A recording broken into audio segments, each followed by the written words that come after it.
So as some of you may know, you may have seen this on social, you may have seen this on our Luma calendar. We are going to be at ETH Denver talking to ETH devs who are interested in transitioning to Solana. Some of you may be there as well, but the first thing we're going to be there for is Biddle Week, and Nick Frostbutter is going to be supporting that. We'll have 4 bounties there as well. If you're going to be there, go ahead and get involved. Come see us, talk to Nick, get unblocked. And then we'll also have a booth on the expo floor. So in this booth, we'll be having presentations not only from our staff, but from ecosystem teams as well. You can play some developer games, get a developer Solana t-shirt. And then we've also got our Only Possible on Solana talk. This will be Jacob Creech, who was just on the call a moment ago. He's our head of DevRel. He'll be talking to what is possible on Solana. Again, we're going to be speaking to a lot of ETH Denver's ETH devs. So we're really going over what Solana is, what the value props are, etc. If you are by somehow an ETH developer who has made your way to our call today, we will be having a mixer on March 1st in real life about transitioning to Solana. If you're a Solana developer and you're going to be at ETH Denver, come celebrate with us on March 2nd. All of these events are in our Luma calendar, so you can sign up there. We would love to see you there, love to say hey to our community. Next, you are currently in the Transfer Hooks Token Extensions workshop. We have a couple more coming. This one actually confidential transfers. We are changing the date to that to March, so apologies for that. It should be updated on the Luma calendar though. We'll be having that workshop in early March. And then lastly, stay engaged. If you're not following us on Twitter, definitely do so. That's where we're posting about all of these events, also new educational resources and promoting some of the cool things happening in our ecosystem. I've mentioned our Luma a couple of times now. That's where you're going to find all of these IRL and virtual events as well to sign up. And if you want to dig more into the resources that Nick and his team have created for developers, you can do that on YouTube. You can also see all the past Breakpoint talks, etc. there. But my name is Hall. I use they, them pronouns. I lead our dev marketing here at Solana. It's always good to see everybody. I'm going to give it back to Nick now so you guys can go ahead and get started on what you came for. So 1 second. Nick, go for All it. right. Thanks all. Thanks all a lot. Yeah, and I'll say that some alpha alert for ETH Denver, those developer t-shirts, these are the first of their kind, the very first Solana developer t-shirts. We haven't ever had them before. And limited edition. Just saying. All right. Let's go ahead and talk about token extension, specifically token metadata, my personal favorite token extension. This token extension it's just so cool. You can do so many things with this thing. It's and we're going to talk about it. Let me figure out how Zoom works again, and my screen disappeared. I'm going to go ahead and share screen for, you guessed it, some VS Code. And I will also post a link in the Zoom chat if the Zoom chat wants to show up again. There it is. So I just posted a link to the Solana developers GitHub organization, specifically the token metadata extension repo. Pretty self-explanatory what you might find in it. And we're going to talk about token metadata extension. In fact, I'll even put the link right here on the screen. If anyone's watching on not Zoom, you can check out this exact link right here, and you'll see this exact repo. Just published it, I don't know, 20 minutes ago or so. And we're going to talk about all things token extension. Like I said, the token metadata extension specifically for today, token metadata pointer, and talk about how these work and some of the nuances that are really important to understand.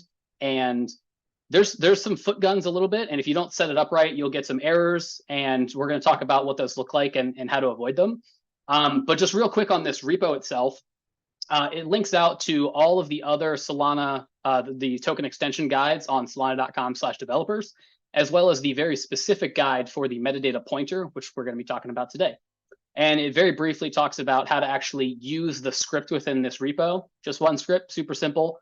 And we're going to use ESRun, one of my personal favorites, to actually just run this TypeScript script just like it's any other script. It'll be great. So let's go ahead and dive in here.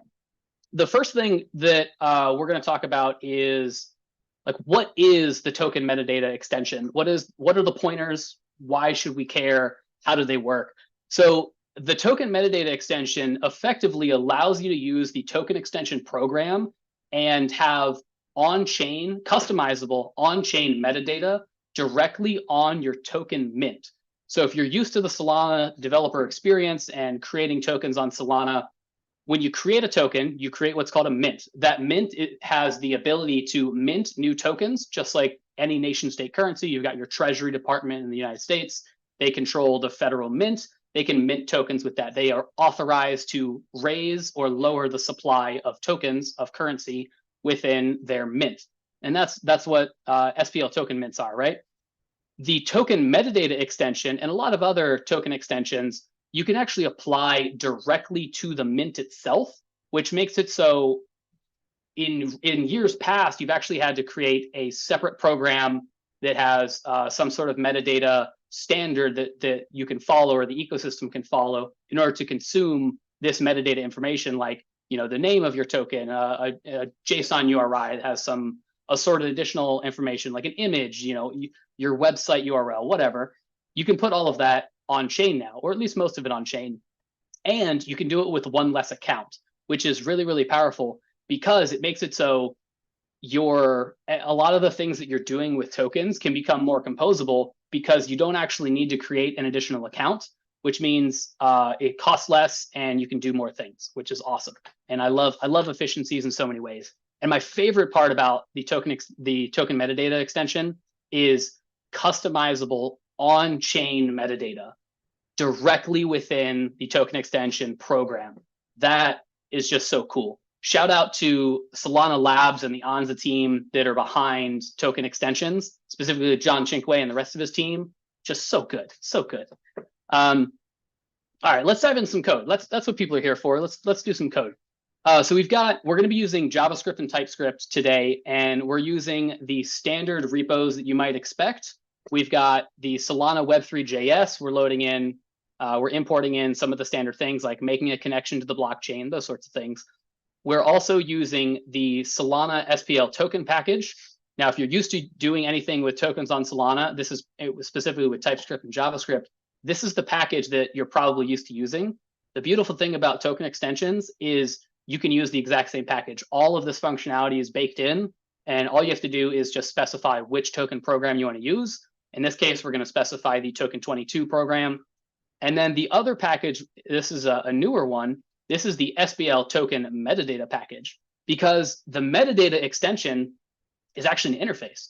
It's an interface that allows anyone in the ecosystem to build on top of it, just like any interface you can think of. A TypeScript interface, if that's your jam. I'm more of an export type sort of person, not an interface sort of person, but each to their own. And this newer package, this is going to have some of the magic sauce that we're going to need to actually do this on-chain metadata, this custom on-chain metadata. And there's some nuances to it, but don't worry, we're gonna cover it all here. And yeah, so let's dive into the actual code. Imports are boring. So the first thing to point out is we're gonna make a connection to DevNet. All of the things that we're gonna talk about today are live on DevNet. If you're running a local validator with a Solana test validator, all of these will be baked in to the test validator as well. All of these are live on all networks, actually, mainnet, testnet, DevNet, and local. And the thing that we're doing is specifically we're going to be on DevNet, and I'm going to load a key pair from my local file system. This key pair is just the JSON file for the Solana CLI. This is the standard path, your personal root directory or your personal home directory .config Solana ID.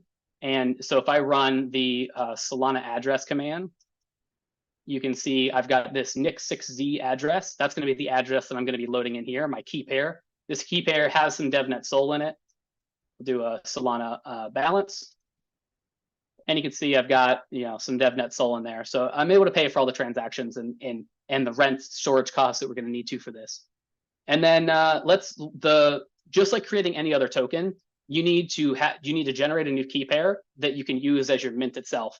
And because this is going to have to be able to write to the blockchain, it needs to have the signer. So it needs to be a full key pair, not just a public key.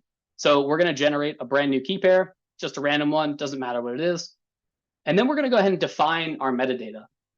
Now, if you're used to looking at metadata in the Solana ecosystem on some of the other metadata protocols and specifications, this looks pretty much the same, right? And that's one of the beautiful things about it is it's so similar, and metadata itself is really simple. So it's so similar that it becomes pretty almost composable in itself, just because of how similar it is with everyone else.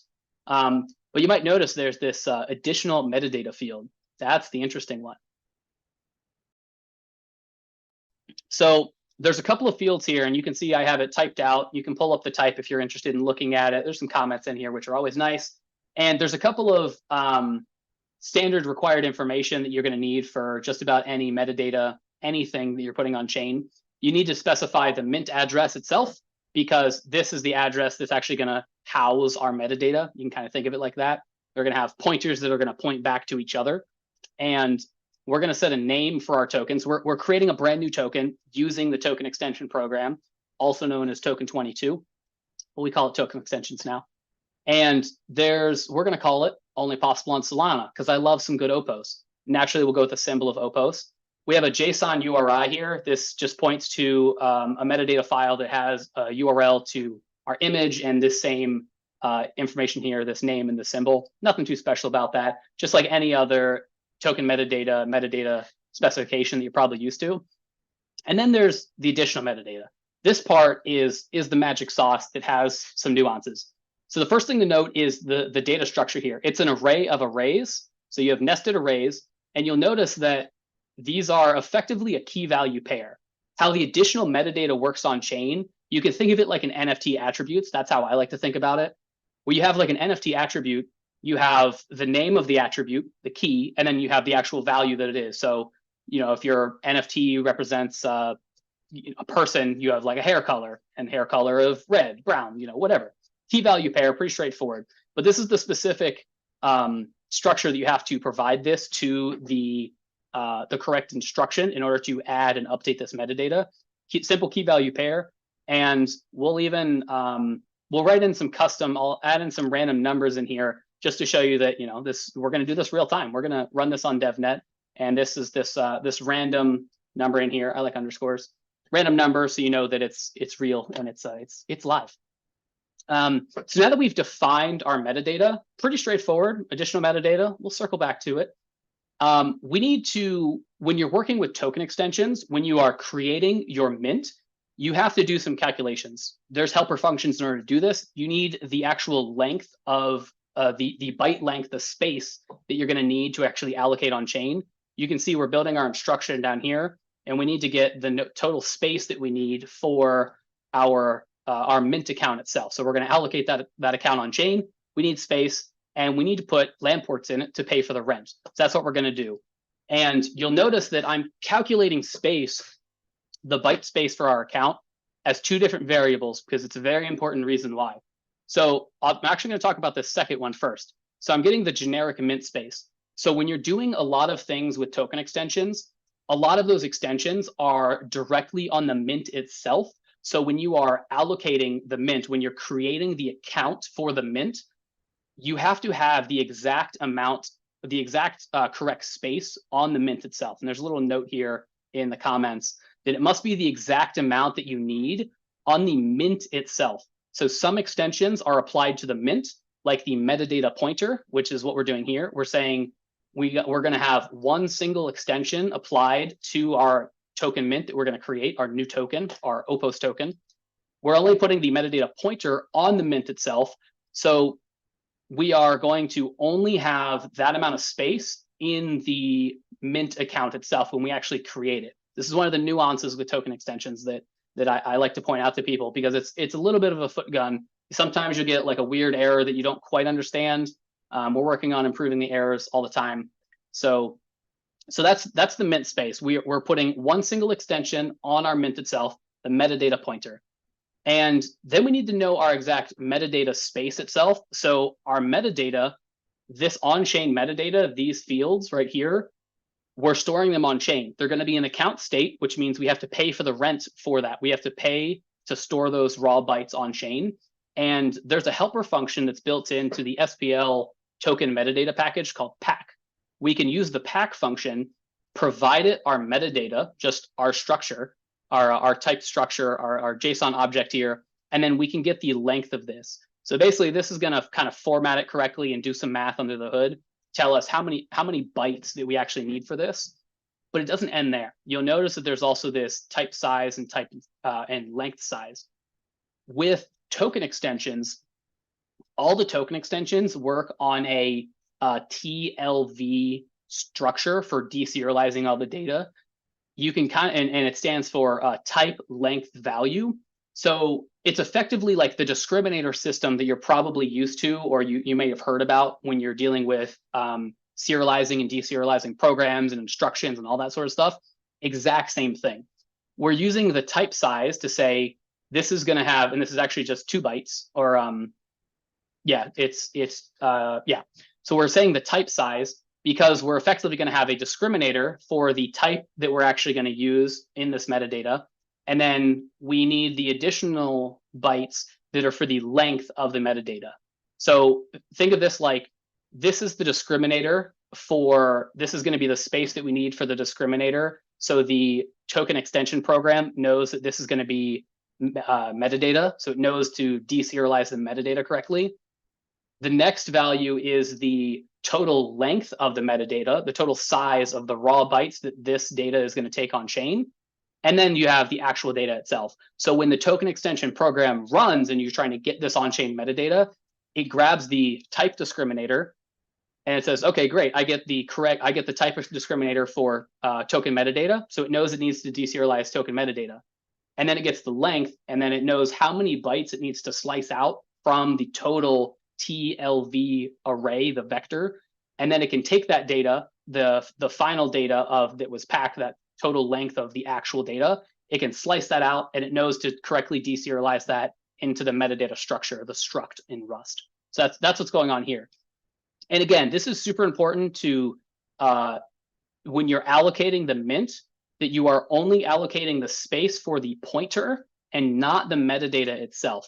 If you were to allocate this total, this mint space plus metadata space on this create account instruction, it would actually fail because how the token extension program is set up, it will throw an error, your transaction will fail. So that's why we're doing it as 2 separate steps. So there's one of the nuances with token extensions and the token metadata extension, the metadata pointer specifically. And then we're actually building the instruction. I've mentioned it a couple of times. We're building the instruction. We're creating an account. Pretty standard stuff. The one thing to note here is that our program ID is the token 22 program ID, the token extension program. So we have to specifically tell the system program that, hey, the token 22 program is going to own this account we're going to create because this is going to be our mint. Water break. All right, I'm going to take a quick look at the chat to see if anyone has any questions. There was a lot of, there's a lot in there. So if anyone has any questions, feel free to post them in the chat and I'll be getting to them. Someone said attributes meaning NFT traits. Yes, NFT traits, NFT attributes, they're, at least in my mind, they're the same thing. They're synonymous words. Space limit on mint ACE. I'm not sure what that means. Shivam Sani. Sorry if I'm not pronouncing your name right. On the account, space limit on the mint account. Yes. So on the mint account itself, we're creating the mint with this instruction.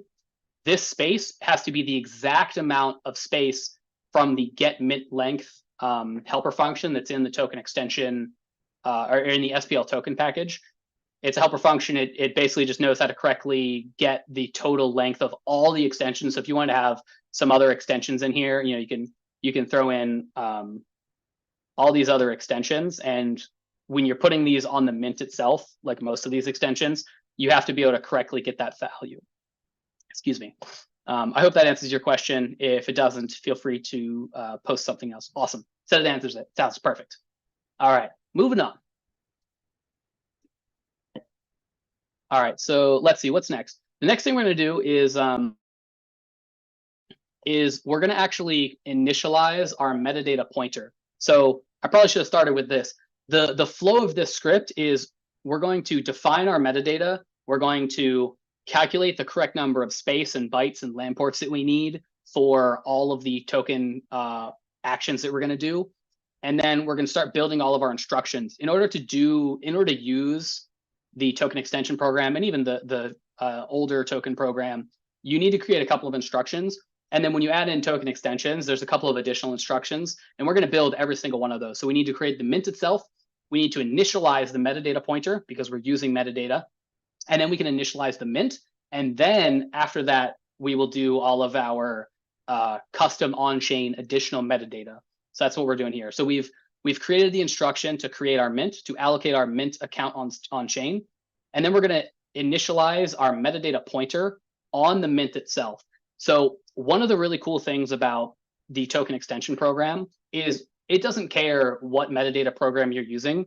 If you're using the metadata pointer, you can point to any token metadata program you want. It could be the SPL token 22 token extension program. It can be Metaplex metadata. It can be LibrePlex metadata.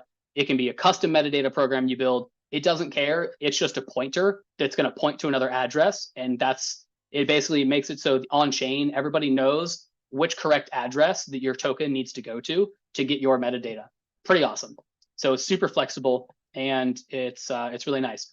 So in our case, we're going to use the token extension program, token 22, as our metadata account. So we're going to use the metadata pointer to point at the mint itself. So we're going to point back to itself. So you can see here, I have hovered over, hopefully you can see it on the video actually. Can you all see this on the video? Leave me a message in the chat if you can see the helper pop up. If anyone can reply in the chat. Yep, cool, can see it. You never know with Zoom. So you can see right here on the VS Code helper pop-up, we're going to take in a couple of parameters into this helper function, which gets pulled directly from the SPL token package.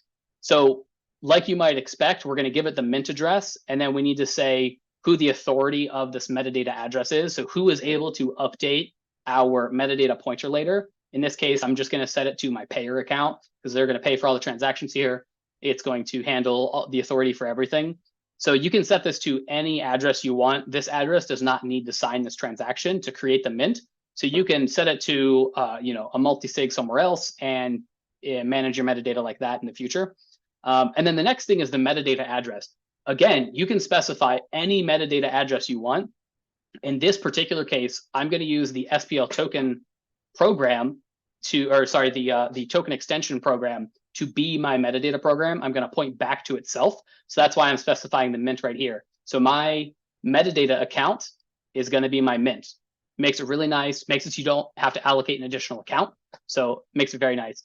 And then you need to specify whichever token program you're going to use, because you can use this with either the token extension program, or if there's a custom program out there that you want to use, you can do that too. Super flexible. So after that, we've now created a very simple initialize metadata pointer instruction. Pretty straightforward, even though it was very long-winded of me to explain it. The next thing we're going to do is we can actually initialize our mint. So now that we have these two instructions, you can think of them like preparing the mint to be created. And now we can actually initialize the mint. So we are officially going to flip that switch and say, this account is a mint that can mint tokens on Solana. That's what this is. So we're going to initialize the mint account, and we're going to give it some pretty straightforward parameters here, or arguments into this function. And we're going to give it the mint, just like you might assume. The decimal places, in this case, I'm just doing 2 because why not? And then you have your mint authority, freeze authority, super straightforward, and your program address. Again, we're using token 22. You can see token 22 is all throughout here. Super straightforward. We've now initialized our mint. We've built that instruction. And then I'm gonna skip over this real quick. We're gonna look at our transaction itself, and I'll come back to all the other ones. So further down in the script, we're actually gonna build the transaction, and you can see that the order of operations for all of these instructions is very, very important.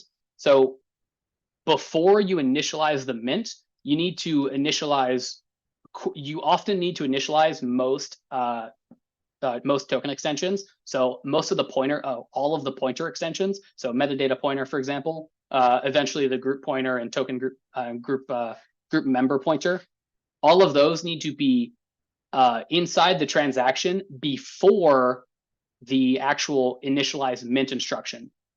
So we're creating the account very first because we need to allocate the account on chain so the address exists, because every transaction is going to execute each of the instructions atomically. So they have to be in series and be successful. So we're going to allocate the account first. We're going to initialize the metadata pointer, and then we can initialize the mint. And after we've initialized the mint, that's when we can do some of the extra special on-chain metadata stuff. So very important to note. All right, let's go back up here. And so like if you didn't want to use the metadata extension, you could remove these things here and you'd be totally good to go, and you've created a token, done. But that's not why we're here. We're here for the extra special sauce of the metadata. I'm going to take a quick stop in the chat, see if anyone has any questions. Someone had a question of, is this different from inscriptions or ordinals? Yes. Yes and no. So it's just standard Solana account state. You can put anything you want in Solana account state. When you create an account, you can put any data you want into that account up to the size limit, because you're just storing the raw bytes in the account itself. So you could put, you could put metadata. You could put a file name. If you have a file that's less, you can put an entire file's content if you want, as long as it's less than the I believe 10 kilobyte size limit of a single account. It's going to cost you the rent, the Solana rent for that, but you could do it. So it's, I guess in that way, it's kind of like inscriptions, because you're just putting data on chain, and you can put whatever data you want on chain. The thing that makes it super interesting with token extensions is it's a standard, it's a specification, it's an interface, whatever word you want to use for it. So there's a standard methodology, that TLV type length value. That's a standard way to deserialize and serialize the data you're putting in it, so that way it can all be efficiently packed together and stored on chain in the most efficient manner. So I hope that answers your question. Looks like it did. Awesome. All right. All right.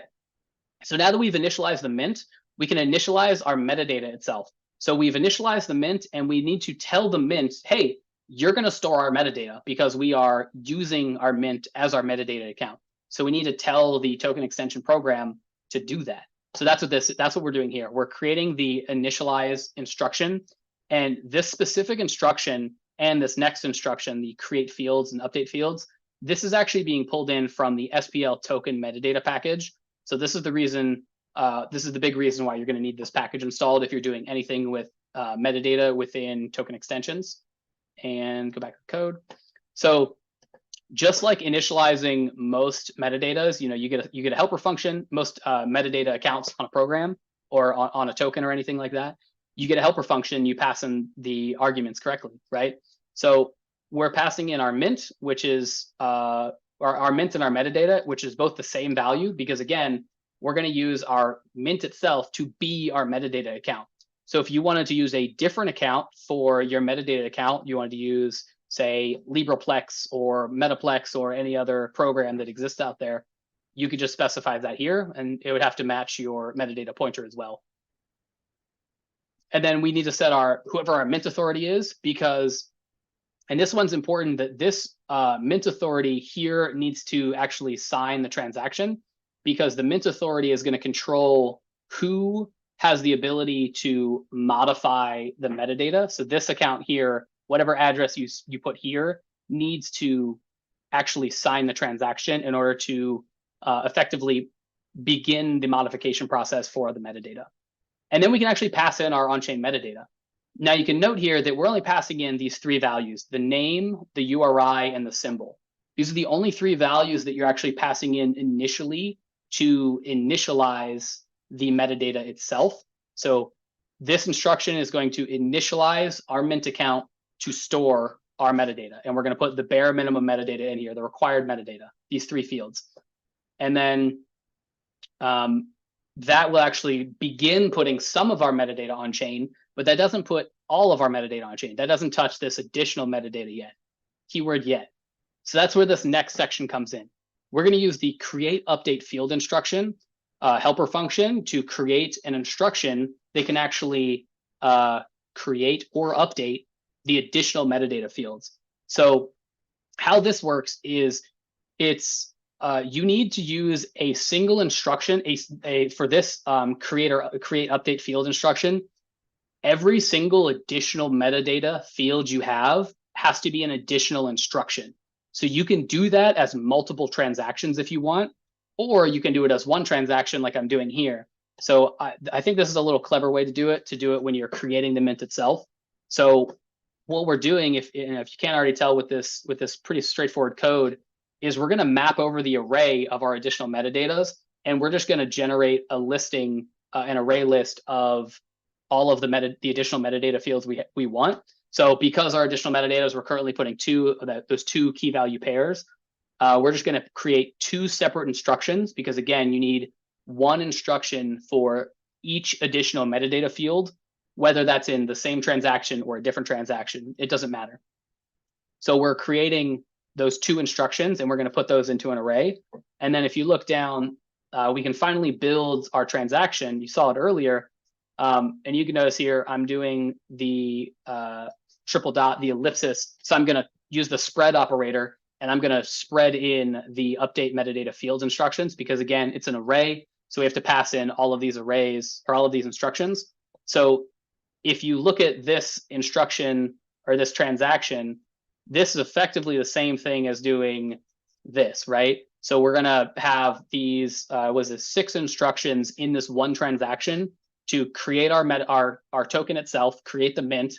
We're going to create our on-chain metadata, the basic metadata, and then we're going to put any additional on-chain, the additional metadata on-chain, any amount that we want. So if we had a bunch of metadata we want to put, you can put as many instructions in here as you can fit within a single transaction, within the size limit of the transaction. So if you can imagine, say this token that we're going to create, say this is an NFT, you can have any number of traits as on your NFT, right? So if you wanted to have a bunch of traits or attributes, whatever you want to call them, if you want to have a bunch of those on a single NFT or a single mint, then you're going to define them here. So if you do this methodology here, it makes it a nice, convenient, simple code way to basically generate all of those instructions and put them all in.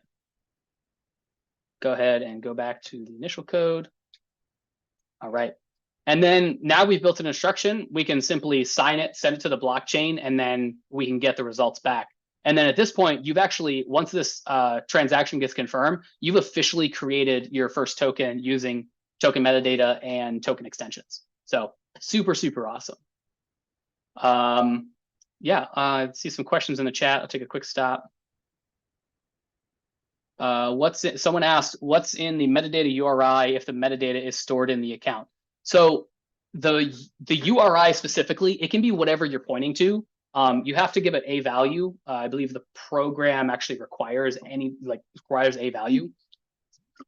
And just like any other token metadata type of program, you're going to need to, typically you're going to want to store some data off chain, because it just doesn't make sense to put all of that on chain. It gets very costly. Vice the benefit of putting it off chain is, it's way cheaper to do. If you wanted to put that on chain, you would need, you could do it. You could put all of those fields into the additional metadata fields. So things like your image or any other metadata you want to put.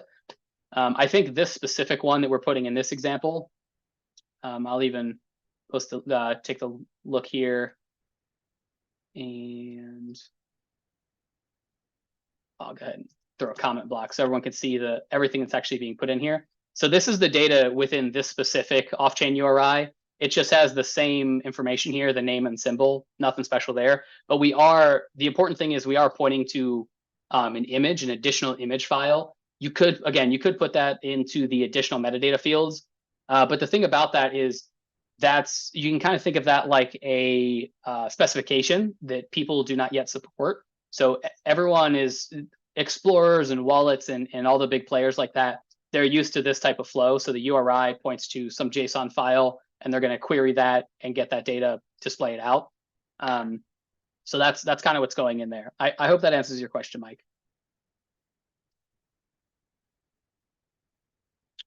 All right, so go ahead and scroll down. So again, at this point, we've created our token. So we can actually, I have some logs down here to log out the address, and we'll run it, and I'll share the address inside of the chat. And the last thing we're doing here is we're actually going to, this is the actual way that you can get that on-chain metadata. Those additional fields, we can just get it directly from account state. We're going to use the get token metadata helper function and await the promise that it's going to return. And this again gets pulled from the SPL token package, or SPL token metadata package. And you just need to give it the mint address or wherever the metadata is. In our case, it is on the mint account. And we're just going to log that out, so you'll actually be able to see what that looks like. But it's super straightforward. Like this is how easy it is to get the on-chain metadata. This wonderful helper function, super simple. So let's go ahead and run this. So I'll go ahead and clear this out. And again, this script, we're going to run it with ES_run, and it's called mint. We'll go ahead and run it. Oh, if I could type ES_run, ES_run. There's an R in run. And full screen this. So you can see we're logging out the payer address. We generated a brand new random mint address, new key pair, totally random. And we sent our transaction. We have the transaction signature here and the account that we actually created, the 9S6P. And we're also logged out the metadata we got. So this is the metadata that's actually stored on chain. So when you use this get token metadata function, this is the data that gets returned. And if you look, it's the exact same information that we put inside of our metadata, right? Makes sense. We've got all this information. We have this additional metadata that we we can put any number of bits of metadata in here. You can see here, this is that random value I typed in right at the beginning. And it's that simple. There was, we can go ahead and look, go ahead and shift over to, I'm going to shift over to browser. There we go. All right, so we'll shift over to the browser just to take a look and see. So we have the transaction here pulled up on Solana FM. You can look at this type of information on just about every explorer. The thing I will say is that some explorers and some wallets are still, because token extensions are still pretty new, especially the metadata portion, you might not necessarily see the metadata displayed the way that you would expect it to. So just keep that in mind. But you can always get, you can always query the blockchain and verify the information's there. And that's the beauty of account state. And yeah, but here's the transaction. Like we can, you can look at it. We've got those instructions that we ran, straightforward. And let me move my Zoom window. But the thing that everyone wants to see is the actual mint itself. So we created our token. Here's the image that was in that off-chain URI. The only possible on Solana name that we gave it. This is pulling in from the account state.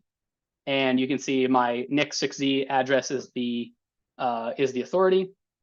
And you can see that this is in fact using token extensions. Again, different explorers and different wallets will display this information differently. So, but you can look at the metadata tab on Solana FM, and you can see here is that same off-chain or the same on-chain metadata we gave. You have the additional metadata field, and they're just displaying it out directly, the structured object in that key value pair. And yeah, that's token extensions. That's token metadata. It's super straightforward, super simple. Once you kind of understand those foot guns and those nuances that can definitely be in there. All right, I'll pop back over to VS Code.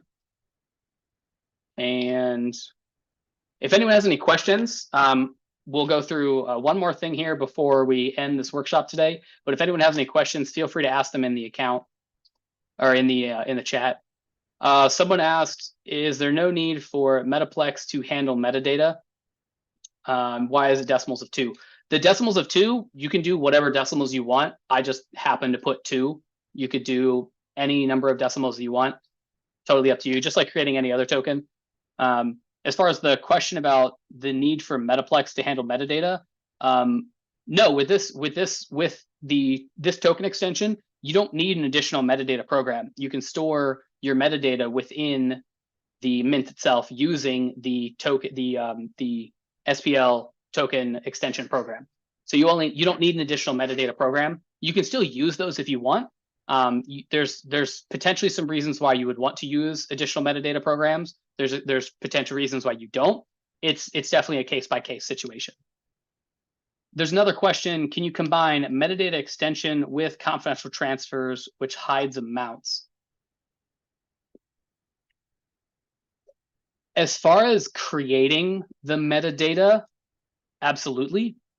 You can, if you create a token and you use the and if you create a token that you want to use the confidential transfers extension, you can absolutely put the metadata on your mint, because it's just metadata on your mint. It's so people can identify your token. If you think of your favorite token like USDC or something, you have a name, you have an image. People are going to want and need to identify it somehow. And then the confidential transfers are completely separate, but you can put any number of extensions up to the transaction size limit on these tokens. Someone asked, what would be the reasons to use or not use Metaplex as well as the extension? It's purely it's kind of like a personal choice. If you want to use Metaplex, if you want to not, if you want to use LibrePlex, if you want to not, if you want to write your own custom metadata program. The point of this is that it's so flexible. It's an interface. Like, you can point to whatever you want for your use case. So maybe there could be some functionality within another metadata program, whether it's Metaplex, LibrePlex, or a custom one that you write. You could have custom functionality built within that. Could have custom parsers, custom data structures, those sorts of things. Those are some of the reasons why you might choose one or the other. All right, I'm getting a lot of thumbs up there. Good, awesome. Glad to answer your questions. And I said I would show one more thing. And the thing I wanted to show is, I mentioned it a couple of times, where it's super important for a couple of those couple of nuances with token metadata. And I want to show you kind of what that looks like. So if we actually, the first one is for the account space. If we allocate more space, so if we allocate the entirety of all of this on our mint itself, you'll see that this transaction will actually fail. So just like before, we were just doing the mint itself and not the additional metadata. This is a variable length field. Think of it like that. We're going to try to allocate that on the mint itself, and I'll go ahead and show you what that is going to actually look like. So if we try to run this transaction, you can see right here, the transaction fails right away.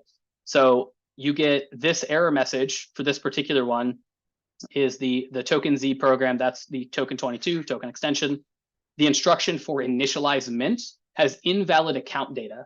So that's the error message that you get for this. So it's like I mentioned before, is the error message is not super explicit as to what happened and why it happened. Like, we had the incorrect space set, but that's the account data. So the transaction failed. There's a couple of these other ones. So even if you do any amount of additional, so if we do one extra byte on our space, you can see the same thing will happen. The transaction fails because it does not have the correct space that you're allocating when you're actually creating the mint itself. And the reason for this is because there's some checks built in with the token extension program that when you're creating this, it requires, because of the TLV, the type length value data structure that stores all of this additional token extension data, whether it's the metadata extension, whether it's any of the other extensions, it's all storing this in the same serializable data buffer in the account. That's like the account data, right? And so it has some checks built in with the program that it requires it to be the same amount. And then you'll also notice that we've put the correct amount of LAN ports to pay for the total rent, because as you execute these instructions after you've initialized your mint, because again, these ones have to be before you initialize it. When you initialize, when you run the instructions that to initialize the metadata and update the additional fields, it's actually going to automatically expand the space that's required, because it's filling in the rest of that data buffer, and it's going to update the length, this length value of how many bytes the data is actually stored in. So that's actually what's happening here. So think of it like it's auto expanding the amount of space that it needs, and the program handles that in the background. All right, I see there's a couple of questions in the chat. I will try to open the chat. There it goes. All right. There was a question about Solana wallets displaying the metadata somewhere. Yes. So Solana wallets, to my knowledge, the major wallets do currently support the token metadata. And most token extension things, they do support them currently. So they display them just like any other token. So if you look at, you can look at your favorite tokens on chain and look and see if they're using the token extension program or the original token program, and you can see which program they're using, and you'll be able to see where they're getting their data from.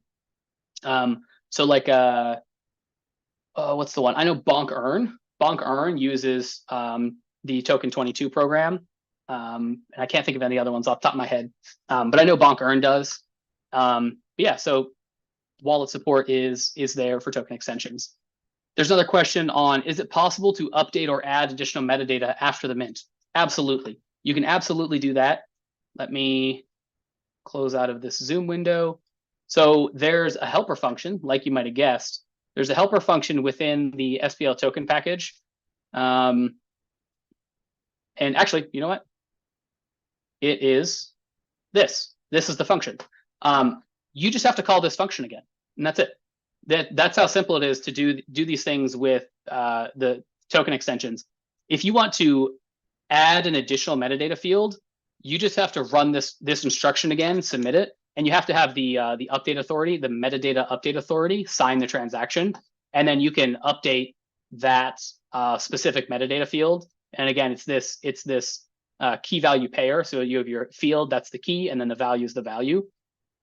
And this is actually idempotent by default.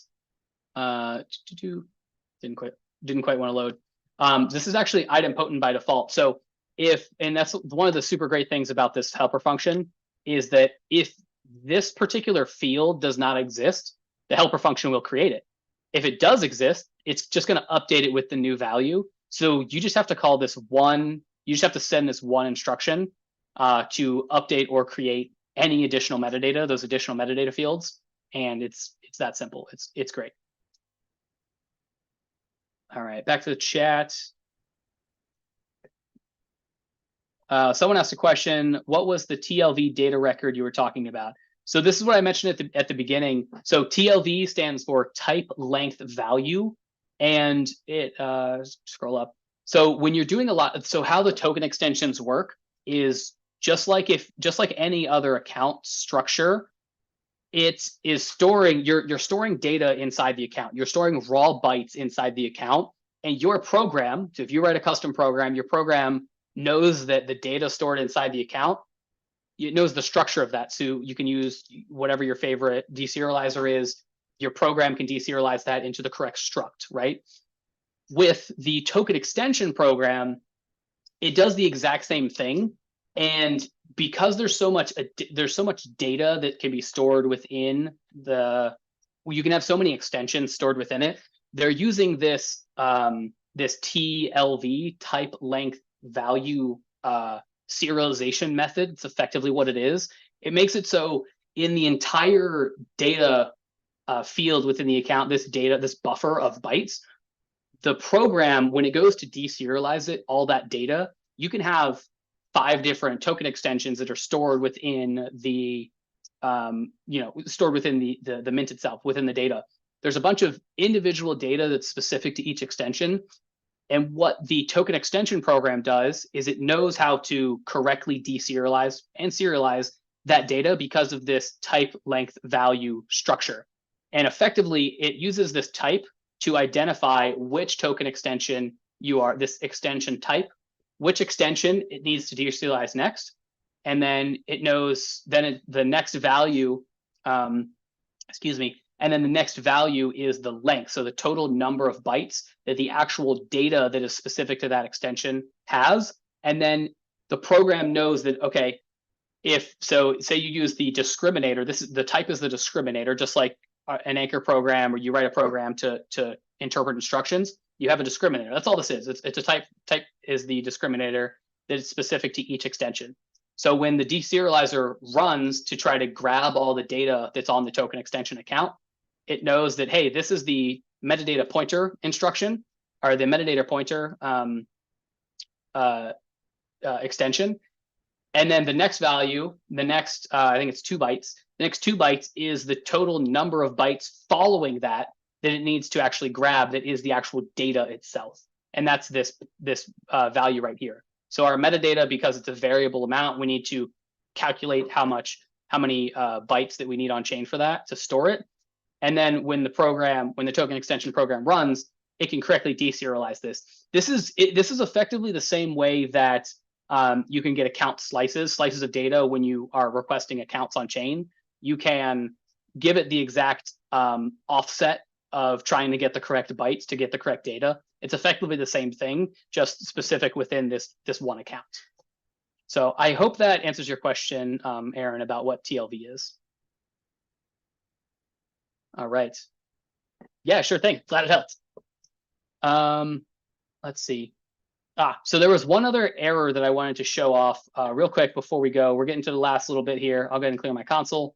The last error that I wanted to show is, make sure that's back to normal, is the thing I was mentioning at the beginning of initializing the mint in the correct order. So some instructions, when you're working with the token extension program, some instructions need to be atomically processed before you actually initialize the mint. So you need to create the account first, then you need to initialize the pointer, and then initialize the mint.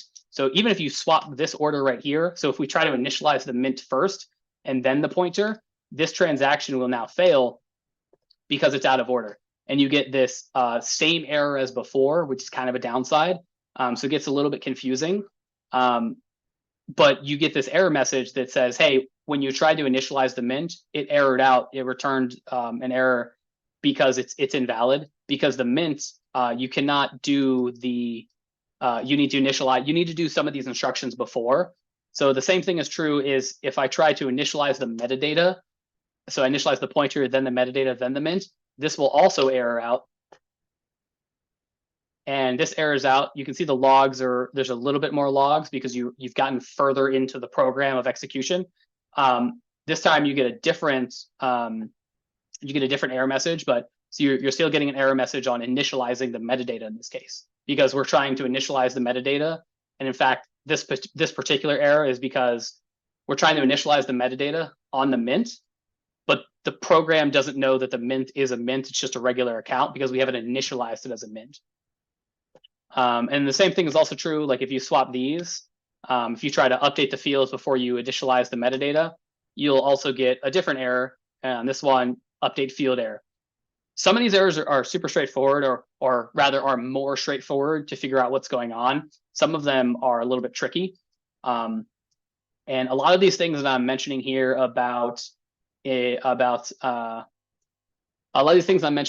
they're also covered in the guides that we have on token extensions.